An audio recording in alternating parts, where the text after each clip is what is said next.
Hello, and welcome to Self-Care is Sexy. My name is Chris, and I'll be your host. We're a weekly podcast that's here to generate and share self-care ideas with each other. Last week, I talked about being touch-starved and gave you some ways to tide you over until that ultimate cure of real trusting human touch is possible.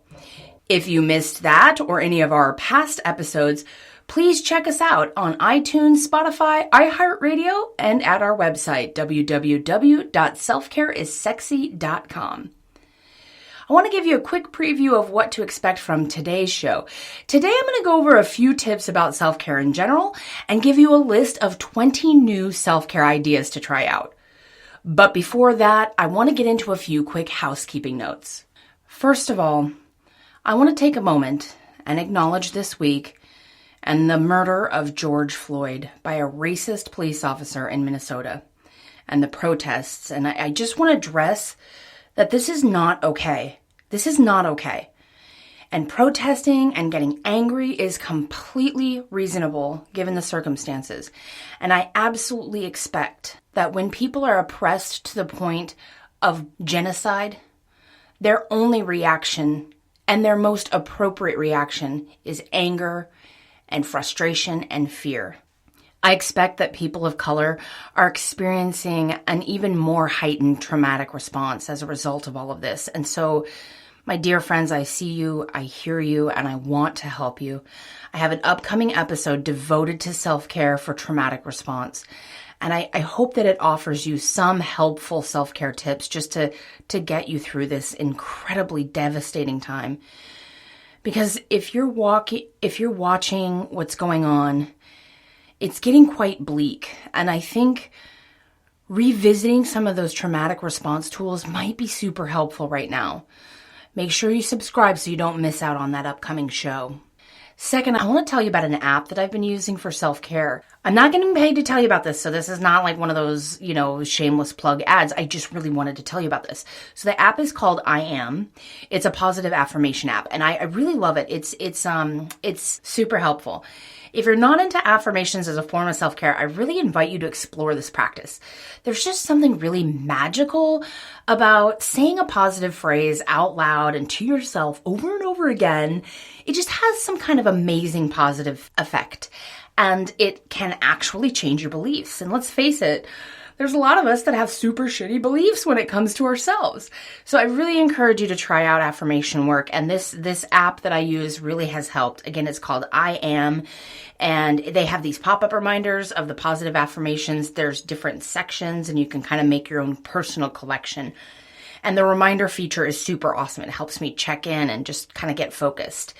They have an entire section called self-care in the free version, so I highly recommend you check them out. Again, the app is called I Am. It's a green app with like white marble in the background. Also, I want to let everyone know that the Fitbit app has its premium service for a free trial right now, which unlocks a bunch of features, including the guided meditations and the fitness motivation talks, workouts, and more. So check that out if you have their fitness tracker. All right, so today we're going to go over some basic tips about self-care. If you're new to my podcast, I want to welcome you and encourage you to really take this show to heart today. If you take nothing else away from today's show, I hope that you just remember that it's okay to take time for yourself. This show is all about tips and tricks on how to put yourself first, and a lot of ideas and fun stuff to help you discover new self-care. But all of that is pretty much pointless unless you get to know some of these core concepts before I just rattle off the list of 20 new self-care ideas. I can sit here and give you a million different ways that you could take care of yourself, but none of that is going to mean shit if you don't know how to get yourself to actually do them.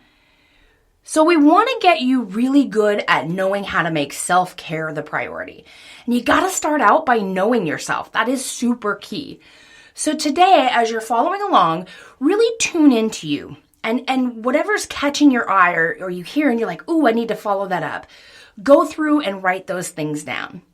Because again, I could go through this list and you might get sparked to do one of these things. But if you don't work with the application and the practice of self-care, it's not going to matter. because you're never going to follow through and you'll get distracted and lose interest. Or you'll listen to today's show, you'll get all pumped up, this stuff is really going to work, and then just get sucked right back into the scroll. So let's work together today. Let's put some effort into it. Get out a piece of paper. If something sparks your interest, write it down. In order for us to get the most out of our self-care, we have to start by working with the how-to stuff first. The process of getting yourself to do the self-care before we just list off the ideas for you to try. And these tips are all about helping you transform into someone who gives a real fuck about themselves. We want to give you permission to put yourself first. Look, I bet you're probably really, really good at taking care of other people, putting out fires and making shit happen. But when it comes to self-love, self-compassion, or recharging yourself, it's probably not as easy. I know this about you because you're listening to my podcast, encouraging you to do self-care. Because it's sexy. But self-care is not like tending to other people. It's not easy. It's not mindless. And for a lot of us, it's just not natural. Self-care just does not come natural to a lot of people. So today I have some tips to help get you into the habit of self-care. Not just as a once in a while thing, but actually making this a lifestyle. And when you do start doing self-care regularly, and you start tending to your needs first and your feelings and your passions, when you start making you important and being loving and kind and generous to yourself, you'll see self-care start to fix all the other problems. So for example, if you've got a problem with low self-esteem, or your weight is not where you want it to be, if your primary romantic relationship is in the crapper and you're all fighting all the time and going to bed mad and stuff, or if you can't get through to your kids and you're on the edge of freaking out on them, or if your finances are completely in the toilet and it's paycheck to paycheck and the one you had is already spent, or if you're just simply, you have no zhuzh or passion driving your bus, the cure is self-care. This solution is so simple, it kind of amazes me that I have an entire podcast dedicated to it. Take better care of you first. Because you feel like shit about yourself and say nasty things about yourself in your head. And that's what's causing your self-esteem issues. Self-cure will cure that toxic self-image.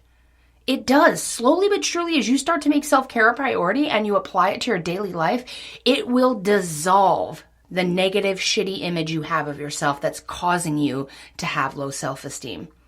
If you can't seem to reach the ideal body weight you want and you don't feel good in your physical body, the cure is self-care. If you come from a workout or fitness mindset and you start that program, whatever works for you, from the mindset of I'm taking care of myself, I'm doing this for me, not a punishment for eating, not a have to because you have an upcoming event, a wedding, a dress, something you want to fit into, but genuinely because you just want to take better care of yourself. You want to build in the practice of doing what's best for you first. Self-care is the way to do that. If you don't figure out that self-care comes first, no matter how many programs or podcasts or whatever you listen to, they're not going to pay off. You have to figure out how to tend to you first. And self-care can save your relationships. Because when you make time for yourself and you get your head clear and you can start from a different perspective, you can communicate better. You can be a more loving partner. You can exude more gratitude. Instead of beating yourself up and acting gross to yourself for failing your kids, try self-care. Because you know what? Mommy needs a timeout too. And I mean that. You might have to get really creative these days on getting time away from the kids, but this is the moment where self-care means the most for everyone. So let's start with the question I get a lot on my show, which is, how do I take better care of myself? Well, the first thing you need to remember is that you need to make it easy. There's no need to complicate this process. If you find yourself making it complicated and hard, Look real closely at why and make sure it's not an avoidance tactic, because self-care is actually really simple. All you have to do is intentionally make the plan to do something nice for yourself, no matter what the pressures or the have-tos today are. When you make the decision to get up and go do an entire premium facial to get yourself feeling better before you do the chores, before you get into anything else in the day, you're really installing that belief system and that repetitive behavior that you are important, that you matter. Mama taught me that sometimes in life, even when you hate the shit out of something, you still have to do it anyways. So why not just do it? You're not always going to feel great or motivated or inspired to do a 7-part mega facial to make yourself feel better. Sometimes self-care has to be very small, and that's okay, but it doesn't always have to feel great, and you don't always have to feel inspired to do it. You just have to make it a routine. You have to plan some intentional time to say, okay, self, I'm going to do something for you, and then you do it, even if you don't feel like doing it. Because guaranteed, just like exercise and other things that are good for you, after you're done doing it, you'll really be glad that you did. Another point to remember during all this is that it's important, if you're having a hard time with self-care, if you're having a challenge wrapping your head around everything that's going on, or focusing, or getting yourself to feel even just a little bit better, always do the hardest thing first. So this is going to require you to prioritize what's happening right now. You're going to have to prioritize the things that you're focused on, and you're going to have to pick the one that you've got the most aversion to. You do not want to do this thing. And you're going to pick that one and you're going to do it first. You start with the hardest things so you can have the biggest reward, and that momentum will carry you through to do the other things you have to do. And if the hardest thing for you to do right now is to look inward and take care of yourself, then it absolutely needs to be the priority today, right now. Turn off the podcast, go do self-care. And there is actually a direct formula that you can follow that's going to guarantee that you can make self-care the daily priority and live your life from a place of positive abundance. It's not complicated, but it is personal and it takes effort.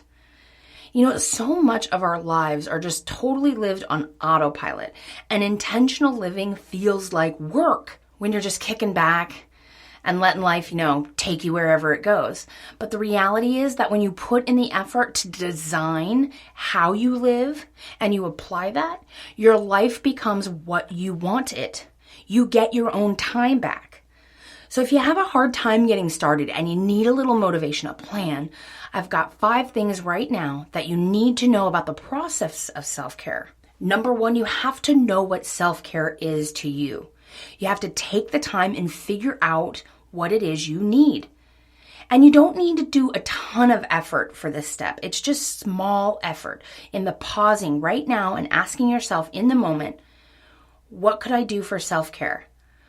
What could I do right now to take care of myself? What is it that I'm lacking? What do I need right now? And what are some things that you can do to follow through on that? Maybe if you say to yourself, what do I need for self-care right now? And your inner response is, I'm thirsty, I need water. So, okay, get up, let's go together.